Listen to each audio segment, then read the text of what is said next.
Assalamualaikum warahmatullahi wabarakatuh. Apa kabar rekan penyuluh se-Indonesia? Alhamdulillah, pada kesempatan hari ini kita dapat berjumpa di channel kami BPP Medang Kampai Kota Dumai. Pada kesempatan ini kami akan memberikan informasi mengenai pembahasan soal dari soal tryout yang telah diberikan oleh Kementerian Pertanian pada 2 hari yang lalu, tepatnya di hari Rabu. Ya, sesuai janji kami kemarin, kami akan mencoba untuk membahas soal-soal yang telah diberikan oleh pihak panitia. Ya, jadi kita tidak tahu apakah soal tryout ini akan dikeluarkan menjadi soal ujian kompetensi pada tanggal 24 Agustus besok, atau ini hanya sekedar soal tryout. Ya, kita tidak tahu. Ya, mudah-mudahan ada beberapa soal yang senada akan keluar di ujian kompetensi pada tanggal 24 besok.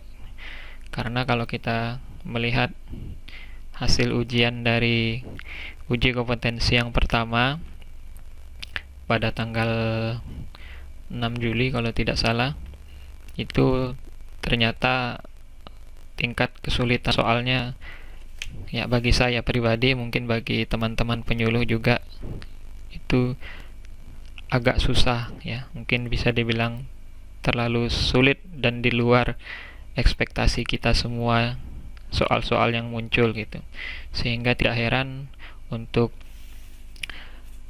jabatan fungsional penyuluh itu angka kelulusan untuk uji kompetensi pada bulan Juli itu sangat rendah, itu ya, di bawah 20%, kalau tidak salah 18,45% yang berhasil masuk dalam, dikatakan lulus atau masuk dalam standar kelulusan gitu. Nah, sesuai kebijakan dari Kementerian Pertanian bahwa akan dilaksanakan remedial di tanggal 24 ini, mudah-mudahan soal itu soal yang telah diberikan di bulan Juli sesuai broadcast yang kita dapatkan itu akan ditinjau ulang oleh panitia. Baiklah rekan penyuluh, untuk tidak berpanjang mukadimah, kami akan coba membahas soal-soal yang diberikan. Jadi soal ini adalah soal yang tryout yang diberikan. Ini kami catat ketika pelaksanaan satu persatu sampai 100 soal, ya. Jadi mungkin kalau di cyber extension itu mungkin per hari ini saya lihat belum ada di posting atau belum ada di upload oleh pihak kementerian soal tersebut, ya. Ini kalau kita buka cyber extension, sepertinya belum ada soal di-upload, soal-soal tryout. Ya, mudah-mudahan upaya kami ini ya dapat membantu kita semua, utamanya saya sendiri gitu ya. Karena kami sendiri akan melaksanakan remedial. Oke, karena itu mudah-mudahan upaya kita berbagi ini dapat memudahkan kita bersama-sama lulus di uji kompetensi uji kompetensi pada tanggal 24 Agustus ini. Oke, sobat tani. Sobat rekan penyuluh se-Indonesia. Langsung saja gitu ya, kita lihat. Jadi ini adalah soal-soal yang udah kami rangkum, kami ketik ulang dari soal yang diberikan. Ada 1 sampai 100 soal beserta pembahasan yang coba kami bahas. Beberapa kami tanyakan juga ke teman-teman penyuluh lain yang lebih paham gitu ya. Jadi ini mungkin tidak 100% benar jawabannya, tapi ya mudah-mudahan ini mayoritas benar lah gitu ya. Kami hanya berusaha ya, kalaupun ada salah atau hilap ya mohon untuk dimaklumi. Oke, kita lanjut.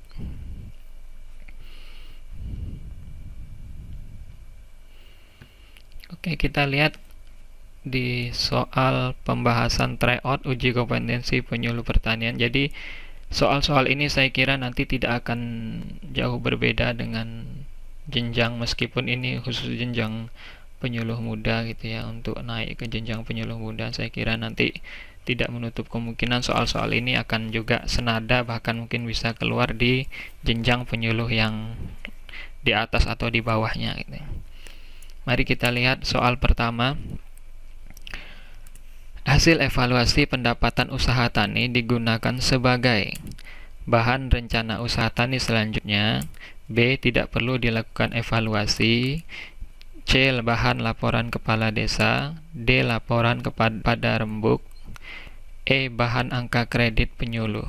Ya, jawabannya adalah jawaban yang saya cetak tebal, yaitu A. Bahan rencana usaha tani selanjutnya. Untuk pembahasan soal pertama saya kira cukup jelas, tidak perlu kita bahas. Soal yang kedua, manfaat melakukan evaluasi kinerja kelembagaan petani. A. Sebagai bahan profil kelompok. B. Sebagai bahan laporan kepada camat. C. Sebagai bahan masukan perbaikan kinerja kelembagaan. D. Bahan publikasi di media sosial. E. Bahan laporan kemajuan pembangunan di desa. Ya, yang tepat jawabannya menurut kami adalah C. Sebagai bahan masukan atau perbaikan kinerja kelembagaan. Yang soal ketiga, kegiatan evaluasi penyuluhan bertujuan untuk A. Memperoleh angka kredit. B. Memperoleh modal. C. Mengukur tingkat pencapaian tujuan penyuluhan. D. Memperoleh pinjaman koperasi. E. Bahan pertemuan rembuk tani. Ya, jawabannya adalah yang C ya. Soal keempat, untuk mengukur sikap dapat menggunakan instrumen skala Likert. B. Skala Richter. C. Esai. D. Benar salah. E. Wawancara. Ya, untuk mengukur sikap dapat menggunakan instrumen skala Likert. Pembahasan soal nomor 4 ini kita lihat bahwa jenis atau model instrumen evaluasi itu diantaranya ada beberapa ya. Mungkin ini soal yang keluar juga di ujian kita yang pertama, mengenai ini cukup banyak keluarnya. Jadi soal-soal mengenai evaluasi penyuluhan ini mayoritas atau mendominasi soal-soal yang muncul ketika ujian pada bulan Juli kemarin. Mudah-mudahan ini bisa menjadi konsen kita bersama di ujian besok ya. Kalau kita lihat ini dari instrumen evaluasi ada beberapa yang perlu kita pahami bersama. Yang pertama ini skala Likert. Skala Likert ini untuk mengukur sikap atau pendapat atau persepsi ya. Biasanya pertanyaan setuju, sangat setuju, ragu-ragu, kurang setuju ya, dan seterusnya. Kemudian yang kedua skala Goodman. Ini bertujuan untuk berupa responden menjawab secara tegas, biasa sifatnya ya atau tidak gitu ya. Kemudian semantik diferensial untuk mengukur sikap atau karakter tertentu yang dimiliki seorang terhadap objek tertentu. Bersikap positif, negatif dengan skala 1 sampai 5. Lalu skala nilai atau rating scale dapat diperoleh kuantitatif, responden langsung menjawab atau memilih satu angka dari alternatifnya. Kemudian skala minat. Minat merupakan kecenderungan seseorang untuk menyukai suatu hal dibandingkan hal yang lain. Oke. Soal nomor 5. Makna prinsip objektif pada pelaksanaan evaluasi. Evaluasi dilaksanakan berdasarkan fakta. B. Evaluasi sesuai keinginan penyuluh. C. Evaluasi sesuai keinginan petani. D. Evaluasi sesuai kemampuan petani. E. Evaluasi sesuai dengan keinginan pemimpin daerah. Ya, yang tepat adalah evaluasi dilaksanakan berdasarkan fakta. Kata kuncinya adalah objektif ya. Nah, jadi kemarin disampaikan oleh panitia bahwa kunci dari mengerjakan soal itu, kata beliau, adalah lihat kata kuncinya apa. Jadi kita bisa fokus dalam mengerjakan soal. Dalam hal ini kata kuncinya adalah prinsip objektif. Objektif adalah berdasarkan fakta.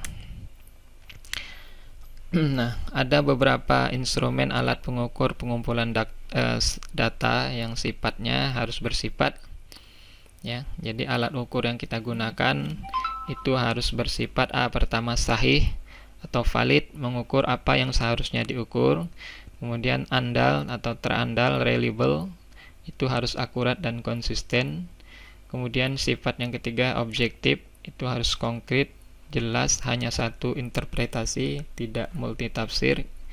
Kemudian yang keempat adalah praktis, itu mudah digunakan, ya. Kemudian yang terakhir sifat dari instrumen itu adalah sederhana atau tidak rumit, tidak sulit. Soal nomor 6, dalam melaksanakan evaluasi melibatkan sejumlah petani menjadi sumber informasi yang disebut sebagai A. Responden, B. Narasumber, C. Enumerator, D. Pengumpul data. Ya, yang ini jawabannya saya kira sudah cukup jelas. Responden, yaitu sumber informasi yang kita libatkan dalam pengumpulan data, itu disebut responden. Soal nomor 7, evaluasi penyuluhan pertanian pada saat pelaksanaan kegiatan penyuluhan disebut A. Awal, B. Proses, C. Akhir. Ya, D dan E ini mohon maaf, kami ketika pelaksanaan ujian tidak sempat mencatat D dan E, ya. Tapi saya kira jawabannya udah ada di B, yaitu ya evaluasi yang disebut dengan proses atau ongoing evaluation. Oke, ini adalah pembahasan untuk soal nomor 7. Jadi dalam evaluasi penyuluhan itu secara umum ada 4 bentuk evaluasi, ya. Kita lihat dari tabel ini, yaitu evaluasi reaksi atau kepuasan petani terhadap kegiatan. Ya, Bapak Ibu bisa lihat di bagian bawah, ya. Evaluasi pembelajaran atau penyuluhan yang tadi ongoing. Kemudian evaluasi perilaku berusaha tani dan partisipasi atau yang keempat evaluasi hasil atau dampak penyuluhan, yang ini dilakukan setelah selesai penyuluhan. Ya, ada secara umum kalau kita lihat dari rangkaian penyuluhan yang kita laksanakan itu ada 4 bentuk evaluasi kegiatan penyuluhan. Oke, kita lanjut. Soal nomor 8, kegiatan evaluasi dampak pelaksanaan penyuluhan dilakukan pada saat sebelum kegiatan penyuluhan, B. setelah kegiatan IPW, C. bersamaan pada saat penyuluhan berlangsung, D. setelah beberapa bulan atau tahun kegiatan penyuluhan dilaksanakan, setelah menyusun programa. Ya, yang tepat adalah menurut saya D, ya, setelah beberapa bulan atau tahun kegiatan penyuluhan dilaksanaan. Ini disebut evaluasi dampak, ya. Sama, ya, kita lihat lagi yang tabel tadi pembahasan nomor 8. Ini kita lihat adalah di sini, ya, evaluasi dampak penyuluhan. Soal nomor 9, evaluasi adalah suatu proses pengumpulan data dan informasi dengan menggunakan instrumen untuk pengambilan suatu A. kesalahan, B. kepercayaan, C. ketidakpastian, D. keharusan, E. keputusan. Ya, yang tepat adalah evaluasi itu proses pengumpulan data informasi dengan menggunakan instrumen untuk mengambil keputusan. Ya, ini sudah cukup jelas saya kira soal nomor 9. Soal nomor 10. Persyaratan alat ukur untuk evaluasi penyuluhan pertanian adalah A. dapat dilihat, B. objektif dan dapat dipercaya, C. dapat terjangkau, D. dapat diubah, E. dapat dirasa. Ya, alat ukurnya tentu harus objektif dan dapat dipercaya. Kembali lagi kami ingatkan bahwa instrumen alat ukur pengumpulan data itu sifatnya harus memenuhi 4 syarat ini tadi ya. Sahih, terandal, objektif, praktis, dan sederhana.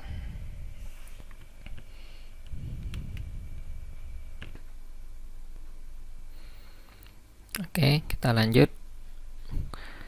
Soal nomor 11. Evaluasi untuk mengukur perilaku sasaran yaitu A. Pengetahuan sikap dan keterampilan, B. Pengetahuan sikap kinerja, C. Pengetahuan sifat dan keterampilan, D. Pengalaman sifat dan keterampilan, E. Pengetahuan sikap dan keterampilan. Jawabannya adalah A. Pengetahuan sikap dan keterampilan. Ya, pembahasannya yaitu perubahan perilaku yang dikehendaki dari sebuah atau suatu penyuluhan adalah yang pertama behavior, perubahan perilaku yang akan diubah, yaitu berupa behavior, perilaku, kemudian pengetahuan, knowledge, dan sikap afektif atau keterampilan berupa psikomotorik. Ya, jadi perubahan yang diinginkan yaitu berupa knowledge, afektif, dan keterampilan. Ada 3 bentuk perubahan dari perilaku gitu ya.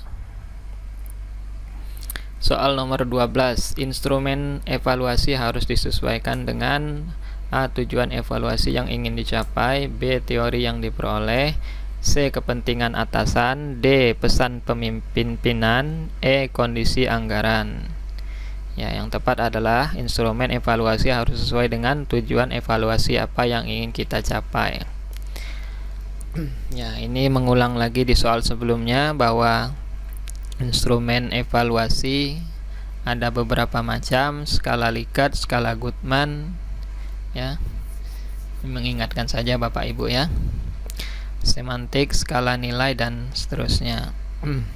Kita lanjut di soal nomor 13. Evaluasi penyuluhan pertanian adalah proses evaluasi penyuluhan pertanian adalah A. Alur cerita penyuluhan, B. Pengumpulan data dan informasi penyuluhan, C. Tujuan penyuluhan, D. Target penyuluhan, E. Sasaran penyuluhan. Ya, yang tepat adalah pengumpulan data dan informasi penyuluhan. Ya, ini adalah ya, sebagai informasi Bapak Ibu, ini adalah tahapan dalam evaluasi penyuluhan itu ada 6. Yang pertama kita menetapkan ruang lingkup tujuan evaluasi, menetapkan indikator standar kinerja. Yang ketiga membuat instrumen atau alat ukurnya. Yang keempat menarik sampel dan pengumpulan data. Kelima menganalisis dan menginterpretasi data atau mengolah data. Yang keenam menyajikan hasil laporan evaluasi. Yang ke-14, soal ke-14, indikator kemampuan kognitif adanya perubahan, kata kuncinya kognitif. Ya, ada A. Adat istiadat, B. Penguasaan dan otoritas, C. Perubahan metode, D. Pengetahuan, pengertian, dan analisis, E. Kebiasaan buruk. Ya, yang tepat adalah kalau kognitif itu pengetahuan, pengertian, dan sikap analisis. Pembahasannya yaitu evaluasi penyuluhan itu ada tujuan dari penyuluhan adalah perubahan perilaku petani yang meliputi aspek kognitif, aspek afektif, dan psikomotorik. Ya, kognitif itu berkaitan dengan kemampuan kecerdasan, intelijensi, pengetahuan, pengertian, penerapan, dan analisis. Afektif itu menyangkut sikap, minat, nilai, menanggapi tata nilai dan menghayati sesuatu. Kemudian psikomotorik itu terkait dengan gerak motor atau ya kekuatan, kecepatan, kecermatan berkaitan dengan ya kemampuan kerja gitu dari petani. Kita lanjut soal nomor 15. Indikator kemampuan psikomotorik adanya perubahan. Ya, soalnya masih sama. A. Informasi sasaran, B. Penambahan SDM, C. Program yang berubah, D. Keterampilan untuk mengerjakan sesuatu aktivitas, Ya, melihat ya. Kalau kata kuncinya di sini psikomotorik, ini berkaitan dengan keterampilan untuk suatu aktivitas. Sama Bapak Ibu ya, ini pembahasannya. Evaluasi, tujuan dari penyuluhan itu adanya perubahan 3 aspek ini: kognitif, afektif, dan psikomotorik. Soal ke-16, indikator kemampuan afektif adanya perubahan: A. Sikap, minat, nilai, menanggapi dan menghayati. B. Adu kekuatan. C. Proses kinerja. D. Kecepatan kerja. Ya. E. Keahlian dan kekuatan. Ya, afektif itu berkaitan dengan sikap, ya, minat, nilai, menanggapi dan menghayati tadi ya. Soal ke-17, prinsip yang harus dipenuhi dalam melaksanakan evaluasi kinerja penyuluhan: A. Mudah. B. Sulit. C. Akuntabel dan transparan. D. Ya, dan E. Mohon maaf, ini tidak ada di catatan saya, lupa, terlewat untuk mencatat ya, tapi jawabannya udah ada di C ya, akuntabel dan transparan. Ya, pembahasan untuk soal nomor 17, evaluasi kinerja penyuluhan dilaksanakan dengan 5 prinsip ya Bapak Ibu. Objektivitas, terukur, akuntabel, partisipatif, dan transparan. Soal ke-18, evaluasi penyuluhan pertanian yang dilakukan setelah beberapa bulan atau tahun kegiatan penyuluhan dilaksanakan disebut: A. Evaluasi pengetahuan. B. Evaluasi nilai. C. Evaluasi pelaksanaan. D. Evaluasi dampak. E. Evaluasi sebelum. Ya, yang tepat adalah evaluasi dampak. Kita lihat tabel ini. Ya, yang tadi sama soal sebelumnya. Soal ke-19, salah satu prinsip evaluasi harus valid. Artinya, A. Menggunakan alat ukur yang sesuai. B. Subjektif. C. Berdasarkan persepsi evaluator. D. Berdasarkan perkiraan. E. Bukan berdasarkan fakta. Ya, jawabannya adalah A. Menggunakan alat ukur yang sesuai. Valid. Oke, pembahasan untuk soal nomor 19, bahwa instrumen alat ukur pengumpulan data harus bersifat ya memenuhi 5 dari sifat alat ukur tadi ya: sahih, terandal, objektif, praktis, dan sederhana. Soal ke-20, tahap awal pelaksanaan evaluasi penyuluhan adalah: A. Menyusun rencana evaluasi. B. Mengumpulkan data. C. Menganalisa data. D. Mentabulasi data. Dan E. Menyusun laporannya. Tahap awal adalah yang tepat menyusun rencana evaluasi ya. Ada di bagian yang pertama ini ya, menyusun rencana evaluasi. Kita lihat soal 21. Instrumen atau kuesioner evaluasi harus praktis. Maknanya adalah: A. Mudah dan bersifat efektif untuk menganalisis. B. Subjektif. C. Rumit. D. Jumlah pertanyaannya banyak. Dan E. Pertanyaannya panjang ya. Yang tepat adalah bahwa instrumen atau kuesioner harus bersifat praktis, artinya mudah dan bersifat efektif untuk menganalisanya. Ya, ini adalah pembahasannya yang tadi ya, sama. Sifat dari alat ukur itu harus sahih, terandal, objektif, praktis, dan sederhana. Soal ke-22, evaluasi penyelenggaraan penyuluhan tingkat kecamatan dilakukan oleh: A. Dinas Pendapatan Kecamatan, Kantor Kecamatan.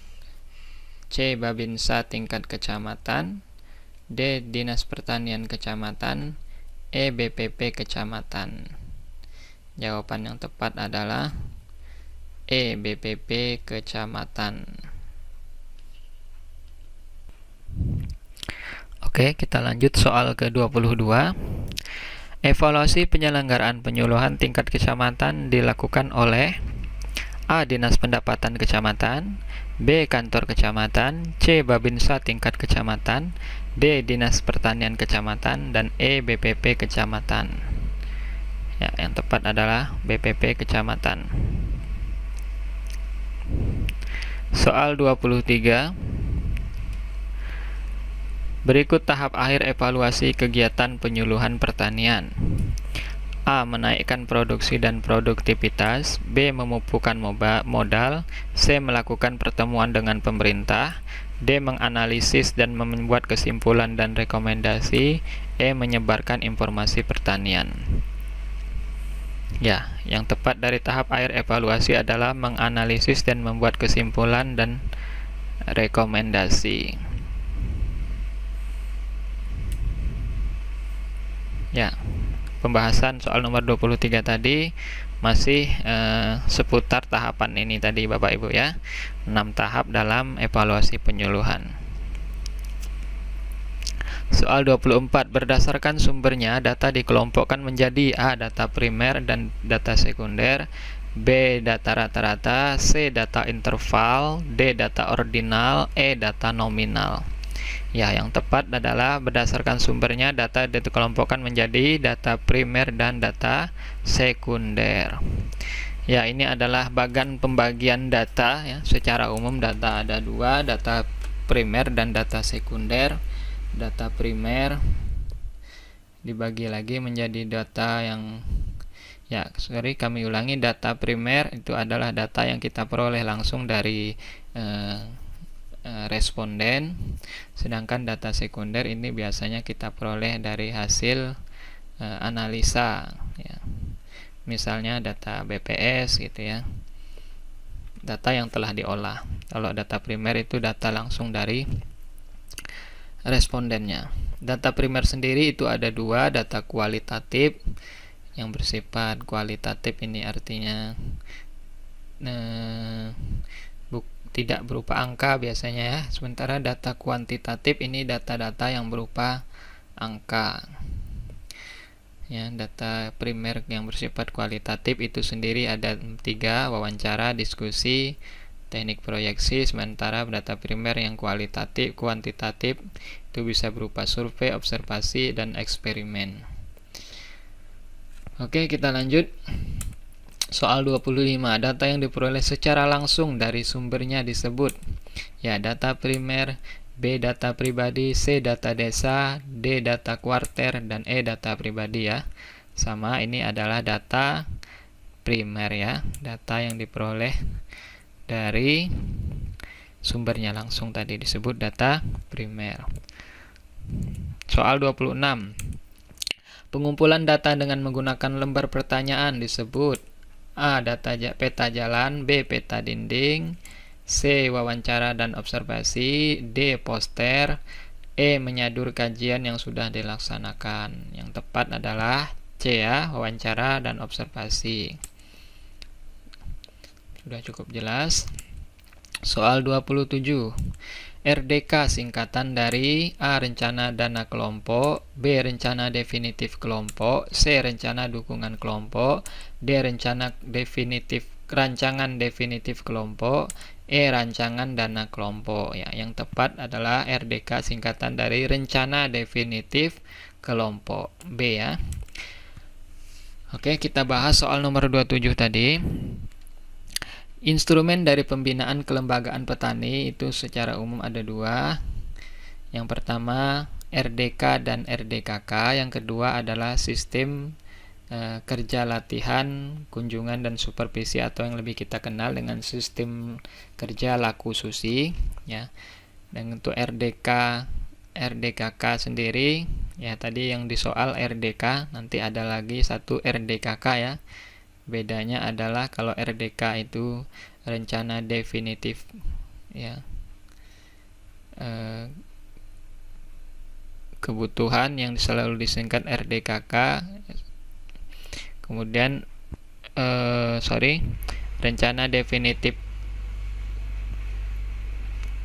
rencana definitif kelompok tani dan rencana definitif kebutuhan kelompok ya.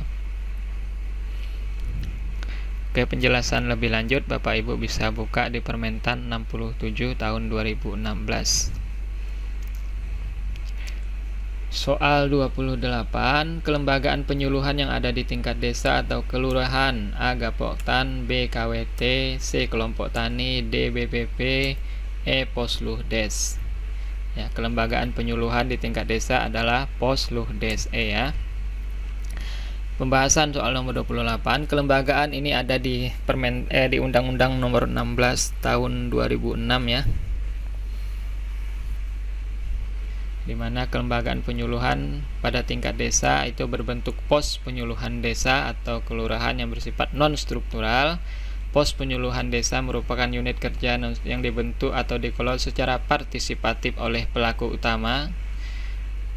Pos penyuluhan di pedesaan merupakan wadah penyuluh, pegawai negeri, penyuluh swasta, dan swadaya, pelaku utama dan pelaku usaha sebagai tempat berdiskusi, merencanakan, melaksanakan, memantau kegiatan dari penyuluhan. Ya, silakan, yang ini adalah informasi terkait dari Posluhdes yang ada di Undang-Undang nomor 16 tahun 2006. Soal 29, penilaian kelas kemampuan kelompok tani bertujuan untuk A. Mengetahui pengurus kelompok, B. Menyediakan bahan perumusan kebijakan dan strategi pemberdayaan petani, C. Memudahkan memperoleh pinjaman, D. Dasar memperoleh bantuan, E. Mengganti pengurus kelompok. Yang tepat adalah penilaian kelas kemampuan kelompok bertujuan untuk menyediakan bahan perumusan kebijakan dan strategi bagi pemberdayaan petani, C ya. Ya, pembahasan soal 29. Ada beberapa tujuan dari pelaksanaan penilaian kelas kemampuan kelompok tani.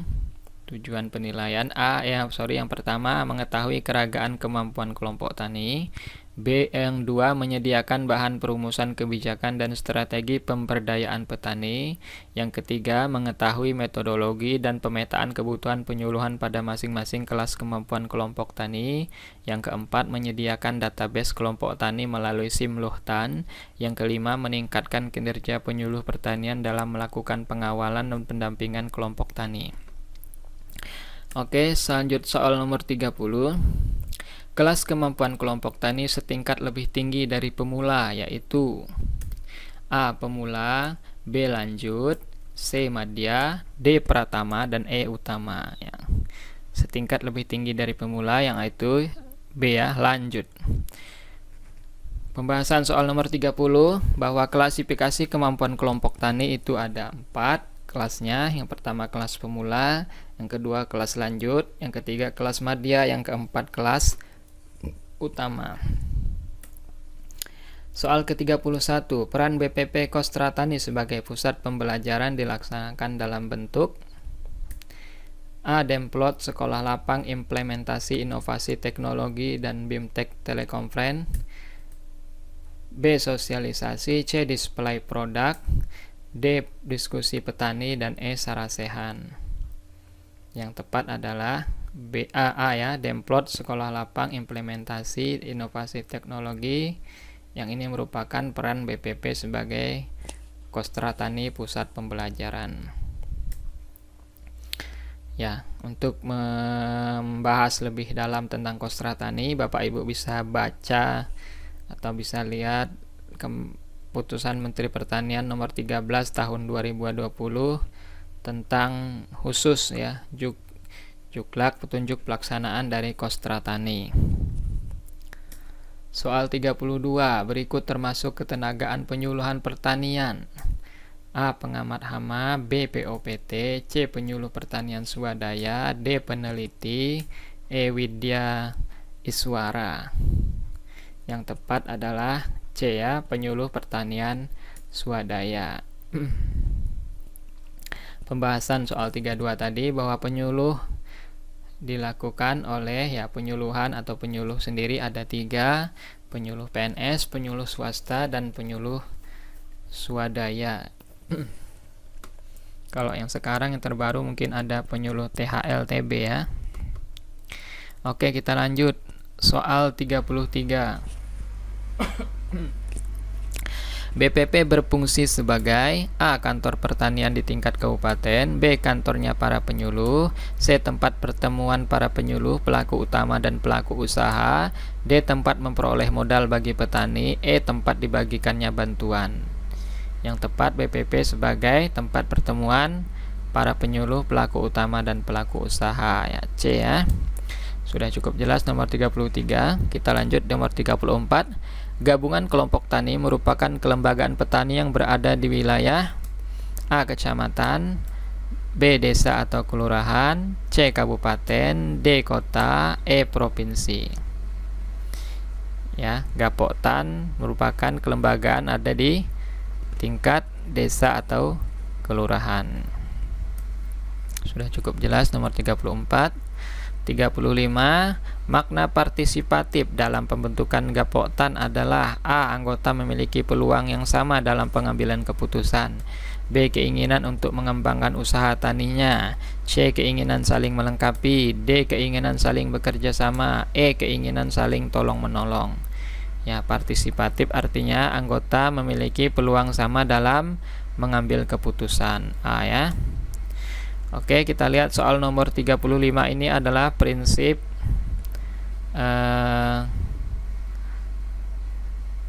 dari penumbuhan Gapoktan. Perlu kita pahami bersama bahwa ada beberapa perbedaan dalam prinsip penumbuhan Gapoktan dan Poktan gitu ya. Poktan dan Gapoktan ada beberapa perbedaan. Kalau prinsip penumbuhan Poktan itu ada 6 prinsip, sementara prinsip penumbuhan Gapoktan itu ada 7. Ada 3 persamaan dari masing-masing prinsip ini, yang itu kebebasan, partisipatif, dan kemitraan gitu ya. Ini sering kita menjadi rancu ya Bapak Ibu ya, bahwa ternyata ada beberapa beda prinsip penumbuhan Poktan dan Gapoktan. Ini Bapak Ibu bisa lihat detailnya di dalam Permentan 67 tahun 2016. Soal 36. Salah satu ketentuan pengembangan kelembagaan petani Poktan menjadi Gapoktan.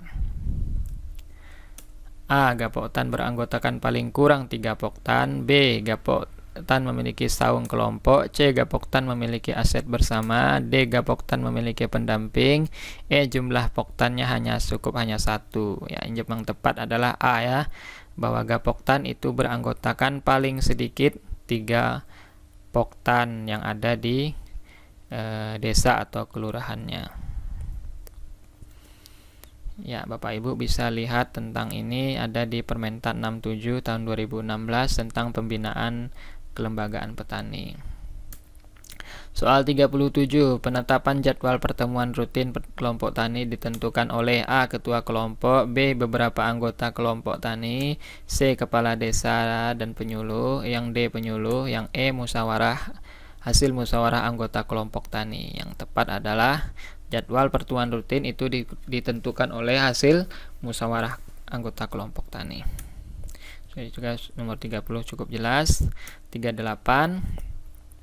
Tujuan pertemuan rutin kelompok tani adalah A. Silaturahmi, B. Supaya lebih akrab, C. Saling tukar informasi di bidang pertanian, D. Menyampaikan informasi sepihak dari penyuluh, E. Penyampaian keluhan petani. Yang tepat adalah C ya Bapak Ibu, saling tukar informasi di bidang pertanian. Saya kira sudah cukup jelas nomor 38. Kita lanjut 39. Posluhdes merupakan kelembagaan penyuluhan di desa atau kelurahan yang bersifat A. Non-struktural, B. Struktural, C. Terbuka, D. Kebersamaan, E. Kemandirian. Ya, ini soal sebelumnya sudah kita bahas juga bahwa Posluhdes itu bersifat non-struktural ya. Ada di Undang-Undang Nomor 16 Tahun 2006 penjelasannya ya, ini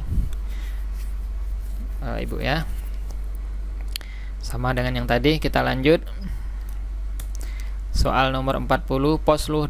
Posluhdes disahkan oleh A. Ketua Gapoktan, B. Camat, C. Kepala BPP, D. Penyuluh pendamping, E. Kepala desa atau lurah.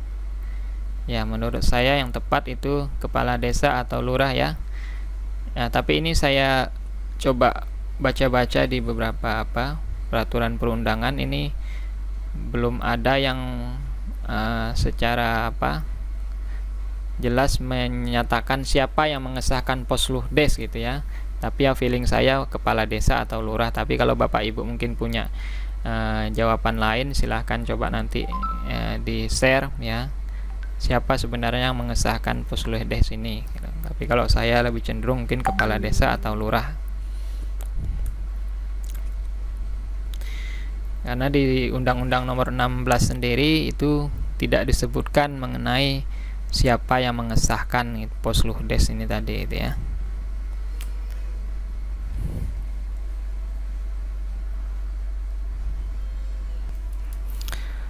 Oke, kita lanjut di soal 41.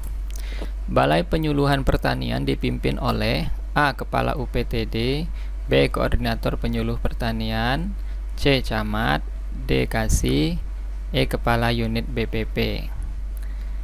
Ya, soal di 41 ini Bapak Ibu memang agak sedikit rancu atau karena Balai Penyuluhan Pertanian itu tiap daerah itu setahu saya itu ada perbedaan di tiap daerah ya, tergantung daerahnya. Ada yang kepalanya itu BPP, yang mungkin ada sebagian yang kepala UPTD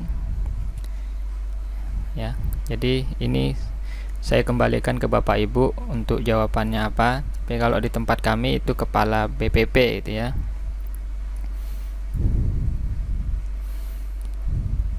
Soal 42.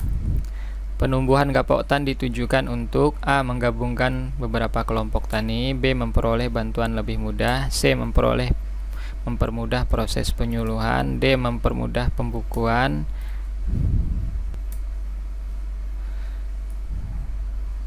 E. meningkatkan skala efisiensi usaha tani.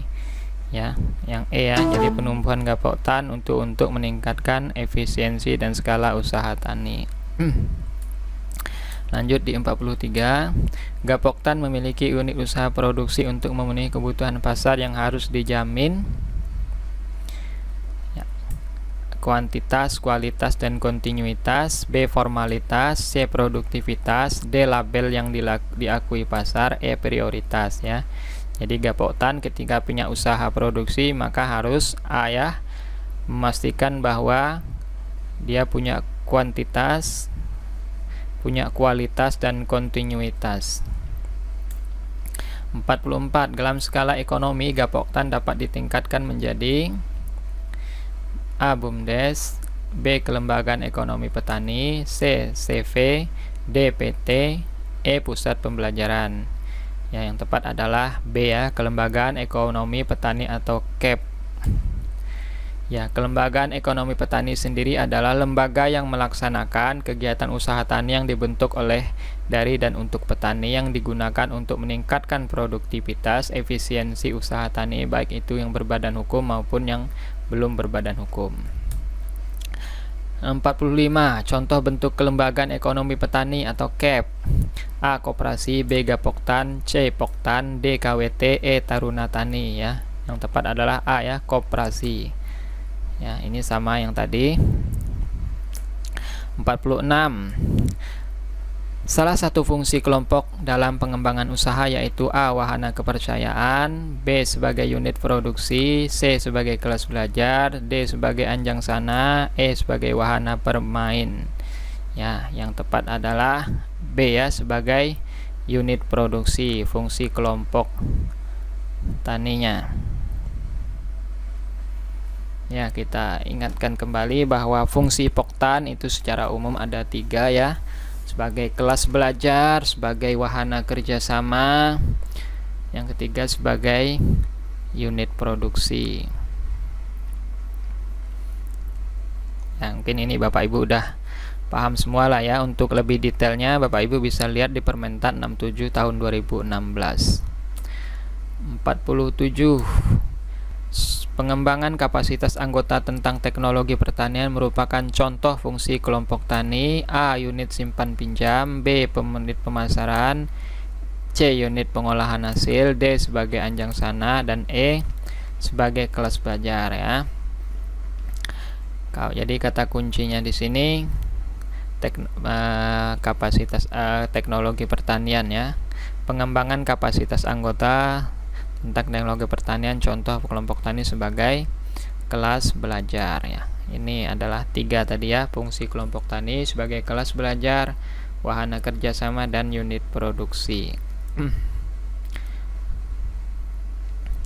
48. Dalam penilaian kelas kemampuan petani atau POKTAN, indikator kemampuan merencanakan meliputi A. Merencanakan evaluasi dan diskusi. B. Merencanakan pengolahan data dan widya wisata. C. Merencanakan kegiatan belajar dan merencanakan usaha. D. Merencanakan pengolahan tanah dan tanaman. D. Merencanakan pembukuan dan kegiatan. Yang tepat adalah C ya, merencanakan kegiatan belajar dan merencanakan usahanya.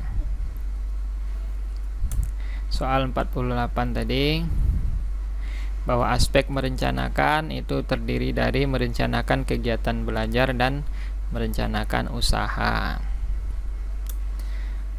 Soal 49, dalam penilaian kelas kemampuan kelompok tani atau GAPOKTAN, indikator kemampuan mengorganisasikan meliputi melaksanakan pertemuan secara rutin. B. Struktur organisasi dan aturan pembukuan. C. Merencanakan belajar dan norma administrasi. D. Merencanakan BIMTEK. E. Merencanakan usaha. Ya, penilaian kelas kemampuan POKTAN, indikator kemampuan mengorganisasi ya, kata kuncinya adalah mengorganisasikan adalah B ya, struktur organisasi dan aturan pembukuan. Ya, kita ingatkan kembali bahwa aspek penilaian kemampuan mengorganisasikan itu ada 3, struktur organisasi, aturan norma, dan administrasi pembukuannya. Jadi mengenai bagaimana penilaian kelas kelompok tani ini, Bapak Ibu bisa baca buku pedoman yang dikeluarkan oleh Kementerian Pertanian pada tahun 2018. Soal ke-50, kelas kemampuan kelompok tani sebagai berikut.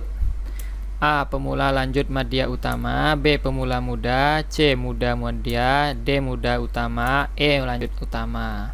Yang tepat adalah A ya, kelas kemampuan kelompok tani itu ada 4, pemula, lanjut, madya, dan utama. Ya, Bapak Ibu, mungkin ini adalah part pertama kita atau bagian pertama kita dari 100 soal. Kita bahas 50 dulu. Kita akan lanjutkan di part kedua, yaitu soal ke-51 sampai 100. Mudah-mudahan ini dapat membantu kita sesama penyuluh untuk ya mempersiapkan ujian kompetensi kita ke depan. Oke. Tolong jika ini bermanfaat, Bapak Ibu bisa subscribe, bisa share ke teman-teman penyuluh yang lain supaya kita bisa berbagi ilmu gitu ya. Saya sendiri masih banyak kekurangan, masih mungkin banyak kesilapan, mohon maaf. Wassalamualaikum warahmatullahi wabarakatuh.